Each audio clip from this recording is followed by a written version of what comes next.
Baraza la wafanyakazi huwa ni takwa la kisheria wakati tunapokuwa tunajiandaa na masuala ya budget, kwamba lazima baraza la wafanyakazi likae ili waweze kujadiliana pamoja na mambo mengine, waangalie utekelezaji wa budget ambayo tunaitekeleza kwa sasa ya mwaka 24-25, na wakati huo tuangalie pia makadirio ya budget mpya ya 25-26 ambayo itakwenda kupitishwa na bunge la budget katika kipindi hiki. Kwa hiyo ilikuwa ni takwa, na tumekaa hapa jana, kulikuwa na agenda karibu 14 ambazo tumezigawanya kwa siku ya jana na leo.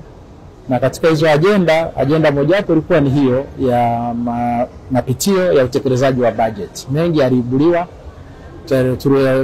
idara husika ziliweza kutoa presentation kuonyesha mambo mbalimbali yanayofanywa na Wizara ya Elimu katika kuanzia ngazi ya awali hadi ngazi ya sekondari, na katika utekelezaji wa sera ya elimu na mafunzo ya mwaka 2014 toleo la 2025 na mitaala mpya iliyoboreshwa. Kwa hiyo mambo mengi yalijadiliwa pale, na utekelezaji unaendelea na fedha ambazo tunaendelea kuzipata kutoka serikali kuu.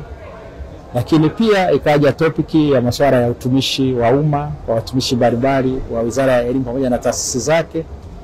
Yaliibuka masuala machache ambayo mengi yalikuwa ni kusifia zaidi, na hayo machache ambayo yaliibuka ni pamoja na upungufu wa baadhi ya watumishi kwenye baadhi ya taasisi zetu, ambapo haya yanaendelea kushughulikiwa na wizara yetu na serikali yetu.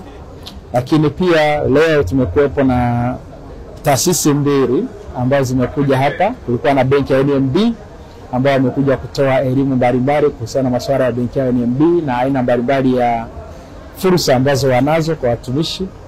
Lakini pia kuna mtu wa PSSF amekuja kuelezea kuhusiana na masuala ya PSSF, formula zinazotumika, mafanikio na changamoto ambazo zipo. Watumishi wamekuwa na uelewa mkubwa kuhusiana na taasisi hizo mbili.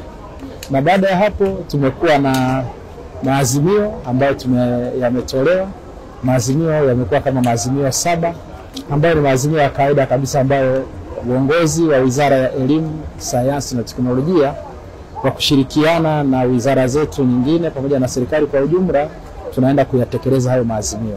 Kikao kimekuwa na mafanikio makubwa, mahudhurio yalikuwa ni makubwa, wajumbe ambao ni halali ni 99 na wengi kwa asilimia kubwa walikuwepo hapa. Lakini pia kikao hiki cha baraza kwa muda wa siku 2 kimepata bahati ya jana kuwa na mgeni rasmi ambaye ni waziri wetu wa elimu ya sayansi na teknolojia, Profesa Adolf Mkenda, ambaye alipita hapa pia na yeye akajaribu kuelezea na mambo ambayo yanatekelezwa na wizara yake. Na tunashukuru sana ushirikiano mkubwa ambao tumeupata kwa wajumbe wa baraza hili. Tumeweza kulifanya limekuwa ni baraza ambalo limeweza kukamilika leo kwa ufanisi mkubwa sana. Tumedhamiria tunaboresha elimu yetu.